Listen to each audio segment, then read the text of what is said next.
All right, what's going on, guys? Today we're back with another episode, Midwest Multifamily Podcast, and today our guest is Jordan Becker. I appreciate you making the time and coming on here, Jordan. Thanks for making it happen. Of course, my pleasure. Awesome. Well, I like to kind of start with a little bit of background history on who you are, what you do, and how you got started in real estate. Sure. I live in Silicon Valley in California, San Francisco Bay Area, and I am a patent attorney, and I've been doing that for almost 30 years. So the way I got into real estate was about sometime in the middle of 2020, I guess during the pandemic, a friend of mine told me about the book Rich Dad, Poor Dad, which I'm sure you and most of your listeners have heard of. So I read that book and it really kicked me in the butt and made me think to myself, wow, I really got to be doing something because although I make a pretty good living as a patent attorney, it's not the kind of income that I would like to have. I got two sons, teenage sons I got to put through college. Um, I'm a divorced guy, so paying a lot in alimony and stuff. So that's what motivated me to get into real estate. So I started looking into out-of-state investing because California is ridiculously expensive in terms of making something cash flow. Started looking at properties in Florida and found that I couldn't find a deal that would cash flow after about 4 or 5 months. And I was looking at small multifamily properties because I wanted to scale up as quickly as possible. Instead of going single family, I figured that would be the best way to do it. Um, and so I probably gave up a little too soon on Florida, not realizing, that it can take a really long time to find a deal.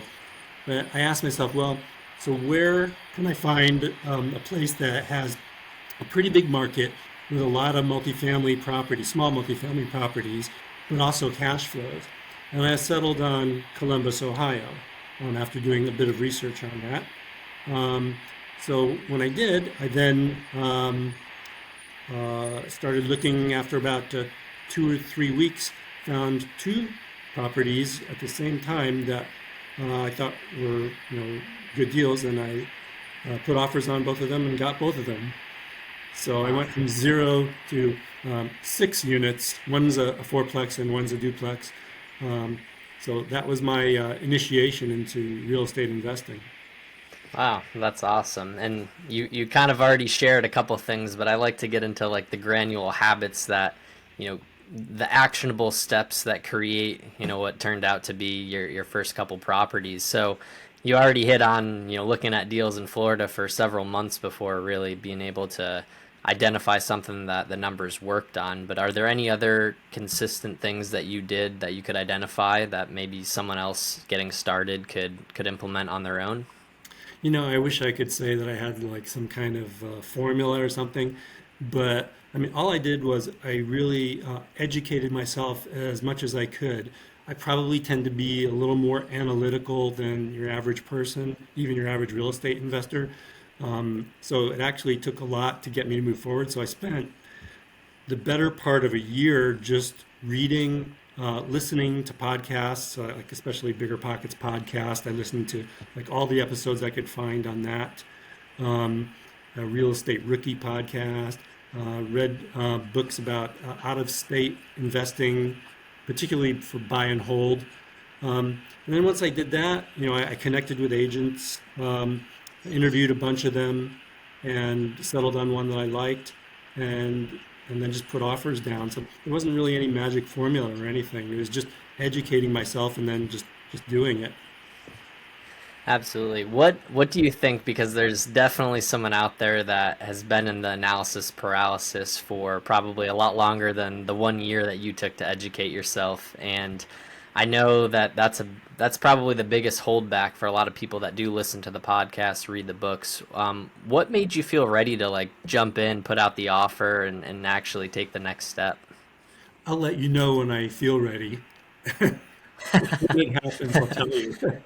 No, I never really felt Was it ready. was it Um, you know, awesome? Okay, interesting. I mean, a lot of it honestly was kind of this FOMO thing of fear of missing out, like which motivated me to just do it. And so I did the analysis. I mean, I relied a lot on Bigger Pockets. They've got this analysis software um, that is pretty good, I think, for getting started at least. Um, and used that. And so I got comfortable with the deals that I found that I ended up buying through that. Um, in retrospect, I'm not sure that was entirely, a good choice because I've been uh, having difficulties with those properties. So if your listeners are or viewers are looking for like a story of a big success story here, they're listening to the wrong episode because I mean, I would say I'm doing okay, but this is more a story of like a relative newbie who's dealing with some challenges and, learning a lot in the process. Definitely. But it's super important though, I think, for people to hear that because a lot of, social media puts out this perfect story that just isn't the case. I mean, how you've described getting into real estate is very similar to how we educated ourselves through probably the same Bigger Pockets episodes that you listened to. And eventually it just got to the point where we knew there was only so much you could learn without taking action. And so I'm sure you feel better equipped from these lessons that actually buying the properties have taught you and how that's going to transpire into the next project and better decisions. So I definitely think that's a golden takeaway right there of, hey, you can only educate yourself so much before you got to get out there and get your hands a little bit dirty. So That's right. Yeah. There's awesome. no substitute for practical experience. I mean, I've learned probably like 100 times uh, what I did, just by actually doing it, managing these properties, managing my property manager, dealing with challenges with tenants. I've learned so much more by doing that than I did by, reading books and listening to podcasts. But I Right. don't regret having done any of that kind of like pre-work either. Absolutely. No, definitely agree with that. As far as, where you're kind of headed and now after purchasing these properties, I'm sure that's put ideas in your head. You're seeing other ways that you can invest in real estate. What are kind of your longer term outlooks? What does that look like for you right now? So what I want to do is scale up as quickly as I can because I'm, probably closer to retirement than many of your listeners. Um, maybe not all, but so that's my goal. And to do that, I had initially thought that I would just go buy a bunch of, small multifamily properties and kind of use the stacking method. Um, but more recently, I've decided that I'd like to go to commercial size multifamily, and so I've joined uh, Jake and Gino's Wheelbarrow Profits group, which I believe you're familiar with, to try to Absolutely. get some mentoring on how to go big. Okay. I've kind of subscribed to the theory, go big or go home. Um, and You'll need to unlock your iPhone first. sorry.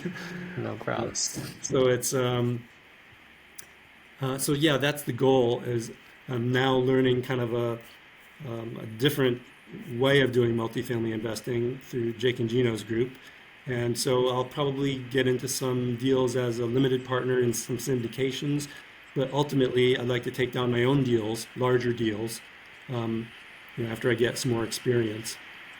Yeah, absolutely. That makes a lot of sense. As far as, day-to-day actions, are you just kind of underwriting operators and opportunities at this point, or what is that actually, making out to actionable steps for you right now? What does that look like? So I am underwriting deals, not finding much right now that looks like it's worth jumping on. Um, Establishing relationships with brokers, and continuing to educate myself. So I figure, right now, it seems to be the consensus among multifamily investors that there aren't a lot of good deals out there. And so I figure I should just bide my time and just continue to learn as much as I can until that changes. But, I'm going to be opportunistic. If I do see a good deal or if somebody else finds one and is looking for an LP, I'd consider doing that. Yeah, absolutely. Now, one question that I think is super relevant because a lot of people investing in the Midwest specifically either already live there or have some connection there, but you obviously identified Columbus, Ohio while not living in the Midwest. So I'm curious if you don't mind speaking to that, what you found attractive and, why you ended up deciding on that market. Well, for me, it was pretty analytical, which was, as I mentioned earlier, I was looking for a good-sized market, so not like a tertiary market, but a primary or secondary market that had a lot of small multifamily properties, because that's at the time what I was targeting. Now I'm looking to go a little bigger, um, but and also that had good cash flow. There aren't a lot of good sized markets that meet those criteria in the US. There's maybe three or four that I could find. But Columbus looked like a good one to me in terms of its location, the size of the market, the cash flow, and the availability of small multifamily properties. And that's why I chose it. Awesome. Yeah, that's definitely an upside, and we do see that's actually driven us out of Columbus proper is the competition because a lot of the out of state investors that are seeing 4 or 5 caps on multifamily properties in other markets.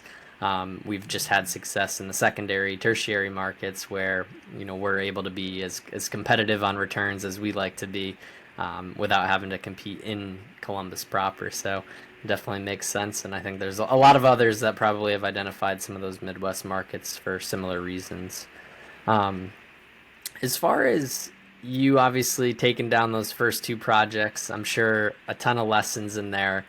But to anyone that hasn't jumped in yet or bought anything, any specific lessons that you would, share with them or even share to maybe you starting back out again if you could go back? Um, so lessons that I learned are I would pay way more attention to the neighborhood than I did. I mean, I knew going in that, location, location, location, but um, but I mean, even down to the street level, I bought in a location that I thought was really good. It was close to a major hospital, and but what I didn't pay attention to was like the specific street was maybe a bit iffy, and even like my particular building, one of the buildings I bought was a little bit wonky in terms of its appearance. Like it's on a, it's like a single level garden style brick building right set sideways between a bunch of like single family homes that have been converted to investment properties, and so it didn't fit so well. Which at the time I didn't really see. I was just looking at, gosh, it's really close to the hospital. That's awesome.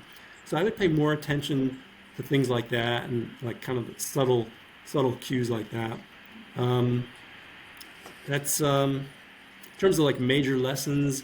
And also look at the quality of tenants you're going to get. So, I mean, I would probably look for a better neighborhood. Like I'm in a, these properties are in C neighborhoods. I'd probably look for an A or B neighborhood, even though it wouldn't cash flow as much. I'd be less focused, I think, on cash flow now if I had to do it again, and even be willing to just break even for appreciation's sake.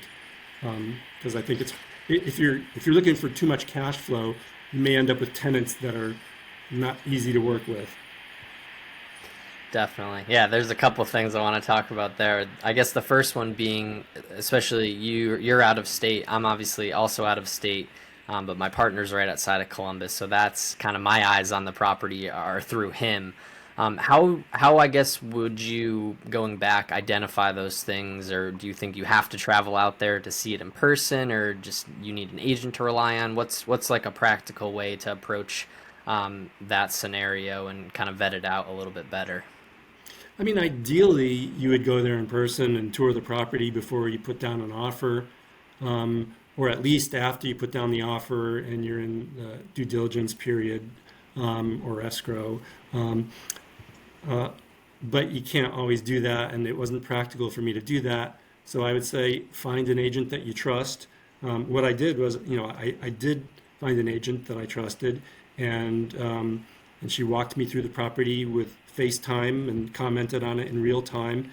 Um, and I mean, in retrospect, I'm not sure it was the best choice. I mean, it hasn't been a disaster either, but Right. um, But I think that's what you got to do is find an agent that you trust if you can't go there personally. But it's doable.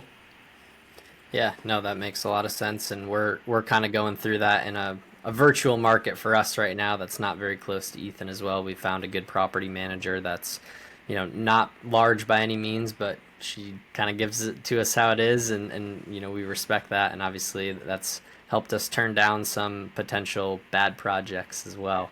Yeah, I Um, think, sorry, I didn't mean to interrupt, but yeah, I think it's actually better if you can find a property manager who will do that for you because maybe they have less interest in selling you a specific property than the agent does. So, I mean, I had a real estate agent before I had a property manager. So right. it's better the other way around. Yeah, that definitely makes sense. Another thing you hit on there was potentially looking for less cash flow over the appreciation and equity creation. So I'm curious what you've maybe found or come to the conclusion on there, because I have some opinions that I think might be in line with what you've already realized in terms of that. But what have you kind of already noticed there? I mean, it's nice to have both, obviously. When I first started, I was really single-mindedly focused on cash flow without too much regard to appreciation. And I think that doesn't work so well now. I mean, the market has changed since I bought in 2021. So it's much harder to find cash flow, I think, pretty much everywhere in the country right now, based on what I'm hearing and reading. So I think, it doesn't make sense to really just focus on that now. So I think for me, I look for a balance now between cash flow and appreciation, but I may be willing to even take very little cash flow for pretty strong appreciation at this point. Yeah, and I think, one big eye opener, obviously, we're both in the Jake and Gino mentorship, was especially at a larger scale, some of their 150, 200 unit complexes where maybe they're only actually netting, $100,000 a year, let's say, but they execute a cash out refinance every 5 years when rates drop and they pull out $2 million in equity. That's obviously still, debt. They're not paying taxes on it, but that's 20 years of cash flow that they would have made.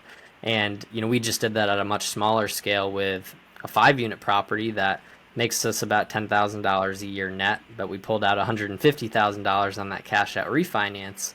And so the the mixture of forced appreciation with natural appreciation, rent growth in the market, debt pay down, all of those things, it's just it gives you another angle to look at deals beyond just the cash flow going in or the pro forma rents, things Yeah. like that. So I think the challenge, though, for somebody just getting into it is that the interest rates are pretty high now relative to where they were more recently. Maybe not relative to history in general in the long right, term.